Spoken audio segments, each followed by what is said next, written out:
ஹாய்ங்க. எல்லார் வீட்லேயுமே குட்டீஸ்க்கு பார்த்திங்கன்னா இப்போ 10 டேஸ் லீவ் விட்டுருப்பாங்க. என்னென்ன செய்யலாம், எப்படி அவங்கள வந்து நம்ம என்கேஜாக வச்சுக்கலாம்னு சொல்லிட்டு ஒரு குட்டி வீடியோ தான். மோஸ்ட்டாக பார்த்திங்கன்னா இப்போ இருக்க குட்டீஸ்லாம் வந்து டிவியை விட மெயின் பார்த்திங்கன்னா ஃபோன் தான் அதிகமாக யூஸ் பண்ணிகிட்ருக்காங்க. அவங்க அந்த ஃபோனில் இருந்தெல்லாம் கொஞ்சம் டைவர்ட் பண்ணணும், ஒரு சின்ன சின்ன ஆக்டிவிட்டீஸ்லாம் சொல்லிக் கொடுக்கலாம். ஏற்கனவே அவங்க கற்றுக்கிட்ட ஆக்டிவிட்டீஸ்னாலும் சரி, அதவே திரும்ப திரும்ப செய்ய வைக்கலாம் கொஞ்சம் வேறு மாதிரி டைப்பில்.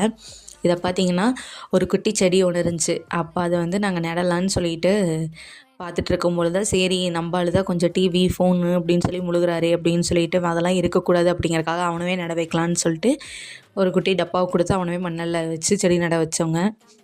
அவனும் பார்த்திங்கன்னா செய்யும் பொழுதுலாம் இதிலெல்லாம் இன்ட்ரெஸ்ட்டாக செய்கிறான். நம்மளால தான் அதுக்கான டைம் ஒதுக்கி அவங்க கூட ஸ்பெண்ட் பண்ண முடியலன்னு நினைக்கிறேன். நாம் ஸ்பெண்ட் பண்ணால் கண்டிப்பாக குட்டீஸ் வந்து அவங்களும் தாராளமாக எல்லா வேலையுமே செய்வாங்கன்னு தான் நினைக்கிறேன். எங்கே பார்த்தாலும் கூட கூட்டிகிட்டு போகிறதுக்கு பயந்துக்கிட்டு அவங்கள விட்டுடுறோம். அதனால் இன்றைக்கி முழுக்க அவனவே ஒரு செடி பிளான் பண்ண வைக்கலான்னு சொல்லிட்டு எடுத்துகிட்டு வந்து மண்ணெல்லாம் போட்டு ரெடி பண்ணி செடியெல்லாம் நட ஆரம்பிச்சாச்சுங்க. ஒன்று செஞ்சாலும் அழகாக செய்கிறாங்க அவங்கெல்லாம். நம்ம தான் பார்த்து இன்னும் கொஞ்சம் பக்கத்துலேருந்து தெளிவாக சொல்லி கொடுத்தோம்னா அழகாக செஞ்சிடறாங்க எந்த வேலையாக இருந்தாலும். கட்டிங்ஸ்க்காக இதையும் நாங்களாம் சூப்பராக நட்டு வச்சாச்சுங்க.